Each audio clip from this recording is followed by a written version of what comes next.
श्री स्वामी समर्थ. जय जय स्वामी समर्थ. नमस्कार मैत्रिणींनो, स्वागत आहे तुम्हा सर्वांचं पुन्हा एकदा माझ्या या नवीन व्हिडिओमध्ये.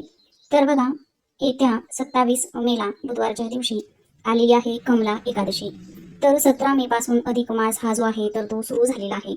अधिक मास हा अत्यंत पवित्र आणि शुभ मानला गेला आहे. म्हणजे बघा, प्रत्येक 3 वर्षानंतर हा अधिक मास येत असतो. अधिक मास हा भगवान श्री हरी विष्णूंना समर्पित असतो आणि एकादशी तिथी ही सुद्धा भगवान श्री हरी विष्णूंना समर्पित असते. तर बुधवारच्या दिवशी 27 मेला अधिक मासातील कमला एकादशी आहे.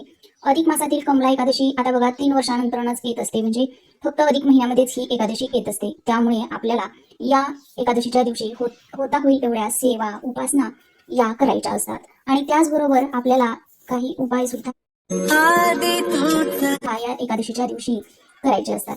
तुम्हाला जमतील, शक्य असतील तेवढ्या सेवा उपासना या अधिक महिन्यामध्ये केल्या तर त्याचं पुण्य फळ हे आपल्याला निश्चित 100% प्राप्त होत असतं.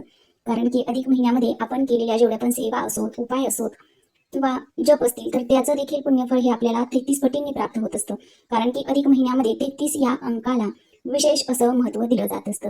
या दिवशी आपल्याला फक्त सेवाच करायच्या नाहीत, तर आपल्याला या दिवशी विष्णू सहस्रनामाचं हे पठण देखील करायचं असतं. अधिक महिन्यात बरेच भक्त याचं दररोज वाचन करतात, पण कमीत कमी एकादशीच्या दिवशी जरी तुम्ही याचं अवश्य पठण करा तर नक्कीच त्याचं फळ तुम्हाला मिळेल. एकादशी केलेल्या सेवा आणि उपाय याचं फळ हे आपल्याला दुपटीने मिळत असतं आणि म्हणूनच या एकादशीच्या दिवशी तुम्हाला सेवेसोबतच एक उपाय सुद्धा करायचा आहे. या दिवशी आपल्याला गायला या 3 गोष्टी खाऊ घालायच्या आहेत. यामुळे लक्ष्मीची प्राप्ती होईल, आपली प्रत्येक इच्छा मनोकामना ही नक्कीच पूर्ण होईल. असा शुभ योग आपल्याला फक्त 3 वर्षातून एकदाच मिळत असते, अशी सुवर्ण संधी. आणि म्हणूनच आपल्याला हा उपाय आवर्जून या एकादशीच्या दिवशी करायचा आहे. तर त्या कोणत्या वस्तू आहेत, गायला कधी खाऊ घालायच्या आहेत, कोणत्या वेळेमध्ये खाऊ घालायच्या आहेत याची संपूर्ण माहिती मी पुढे व्हिडिओमध्ये दिलेली आहे. त्यामुळे तुम्ही हा व्हिडिओ शेवटपर्यंत नक्की पहा आणि चॅनलवरती नवीन आला असाल तर प्लीज चॅनलला सबस्क्राईब करा.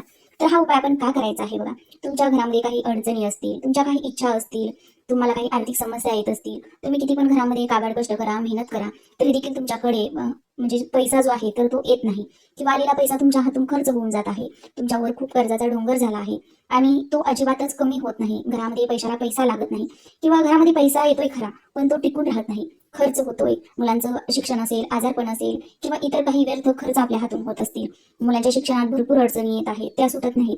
घरामध्ये सारखं आजारपण आहे, लहान मुलांना नजरबाधा, नजर दोष किंवा ज्याला आपण दृष्ट लागणं असं म्हणतो, तर ते लागल्यामुळे ते नेहमीच किरकिर करत आहेत. त्यासाठी आपल्याला हा उपाय करायचा आहे, या सर्व अडचणी दूर करण्यासाठी. आता आपण कोणती पण सेवा करू, उपाय करू, तर त्या सेवेवरती, उपायावरती आपला 100% विश्वास असणं आपल्या मनामध्ये किंतु परंतुची भावना न आणता आपण कोणती पण सेवा केली, उपाय केले तरच त्याचं फळ हे आपल्याला प्राप्त होत असतं. तसेच हा अधिक महिना जो आहे तर तो पवित्र आणि शुभ मानला गेला आहे.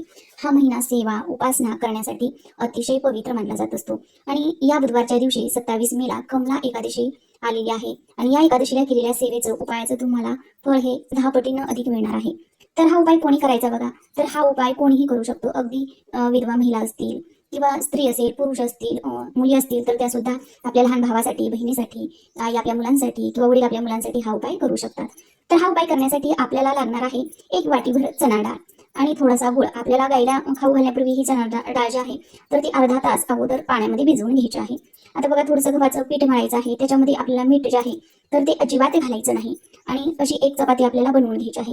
आता एकादशी आहे त्यामुळे आपल्याला लवकर उठायचं आहे, स्वच्छ स्नान करायचं आहे. स्नान करण्याच्या पाण्यामध्ये थोडंसं गंगाजल टाकून आपल्याला स्नान करून घ्यायचं आहे. भगवान श्री हरी विष्णूंच्या मूर्तीवरती आपल्याला स्वच्छ पाण्यानं किंवा गंगाजल असेल तर गंगाजलानं अभिषेक करायचा आहे किंवा दुधामध्ये थोडंसं केसर घालून, केशरयुक्त दुधानं सुद्धा तुम्ही भगवान श्री हरी विष्णूंचा अभिषेक करू शकता. हे सर्व करून झाल्यानंतर त्यांना पिवळ्या रंगाची फळं त्यासोबतच आपल्याला 1 तुळशीपत्र जे आहे तर ते आवर्जून अर्पण करायचं आहे. आता बघा, एकादशीच्या दिवशी तुळशीपत्र जे आहे तर ते तोडलं जात नाही, त्यामुळे तुम्ही 1 दिवस अगोदरच हे तुळशीपत्र तोडून ठेवायचं आहे. त्यानंतर त्यांची विधिवत पूजा करून घ्यायची आहे आणि नंतरच हा उपाय करायचा आहे. आता ही अळणी जी चपाती आहे तर ती आपल्याला व्यवस्थित तूप लावून भाजून घ्यायची आहे. त्यानंतर आपण जी भिजवलेली चणा डाळ आहे तर ती चणा डाळ ती 1 वाटी त्या चपातीवरती आपल्याला ठेवायची आहे. 1 गुळाचा खडा ठेवायचा आहे. तुमच्या इच्छेनं हे साहित्य तुम्ही कमी जास्त प्रमाणामध्ये घेऊ शकता. जर तुमची इच्छा असेल अधिक घेण्याची तर तुम्ही अधिक सुद्धा घेऊ शकता किंवा कमी सुद्धा घेऊ शकता.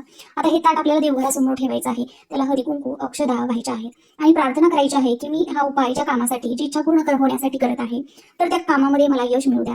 तुमच्या ज्या काही अडचणी समस्या असतील तर त्या आपल्याला आपल्या मनामध्ये व्यक्त करायच्या आहेत आणि त्या दूर करण्यासाठी प्रार्थना करायची आहे, इच्छापूर्तीसाठी प्रार्थना करायची आहे आणि त्याचबरोबर विश्वासानं हा उपाय करायचा आहे. प्रार्थना करून झाल्यानंतर ना आपल्याला ही चपाती गाईला खाऊ घालायची आहे.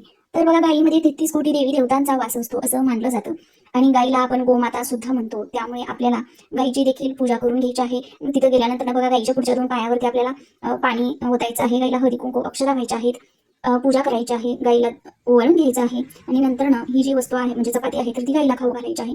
गाईला साक्षात लक्ष्मीचं स्वरूप मानलं जातं आणि ही पूजा करून झाल्यानंतर ना गाईला जी आपण चपाती खाऊ घालणार आहे तर ती आपल्याला उजव्या हातानंच खाऊ घालायची आहे.